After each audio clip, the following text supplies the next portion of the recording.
बच्चों, इस प्रॉब्लम में ये कह रहा है कि a vertical offshore structure is built to withstand a maximum stress of this.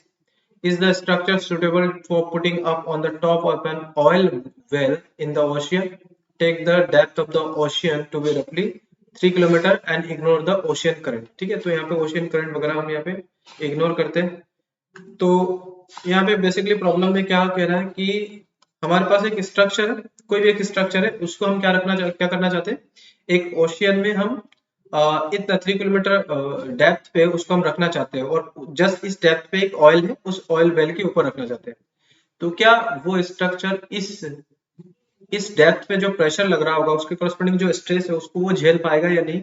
यहाँ पे इसकी जो मैक्सिमम बियरिंग कैपेबिलिटी है स्ट्रेस है ना, यहाँ पे जो पी जो लिमिटिंग है आपका है ना, ये आपके पास जो मैक्सिमम बियरिंग प्रेशर है ना, ये आपके पास मैक्सिमम बियरिंग प्रेशर, ये आपका कितना है, ये आपका दे दिया 10⁹ पास्कल. ठीक है, तो ये आपके पास मैक्सिमम है. तो हम पहले कैलकुलेट कर लेते हैं कि इस डेप्थ पे 3 किलोमीटर डेप्थ पे कितना प्रेशर होगा.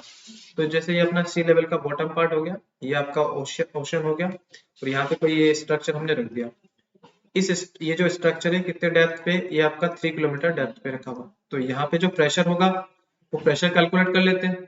तो यहाँ पे जो आपका P अप्लाइड होगा उसको हम कैलकुलेट कर लेते हैं. तो ये आपका कितना हो जाएगा, H है ना, H रो लिक्विड इंटू जी, क्योंकि लिक्विड के अंदर है, ओशियन के अंदर आपके पास H दे रखा है 3 किलोमीटर, तो हो जाएगा 10⁻³ मीटर.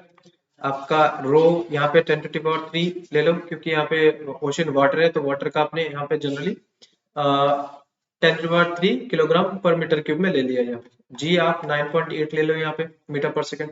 तो यहाँ से जब आप कैलकुलेट करोगे तो प्रेशर अप्लाइड की जो वैल्यू आएगी ना, वो आएगी आपका 2.94 इंटू 10⁻7 पास्कल. ये आपके पास प्रेशर की वैल्यू आएगी. अब यहाँ पे देखो कि जो अप्लाइड प्रेशर है वो आपका लिमिटिंग प्रेशर से क्या है, कम है. तो इस वजह से ये स्ट्रक्चर इजीली यहाँ पे विदस्टैंड कर सकता है, क्योंकि इस पे जो ये मैक्सिमम कैपेबिलिटी है स्ट्रेस को झेलने की, वो उसका 10⁹ पास्कल है. ठीक है, तो ये स्ट्रक्चर इजीली यहाँ पे विदस्टैंड कर पाएगा. तो I hope all of you understood it very well. All the best.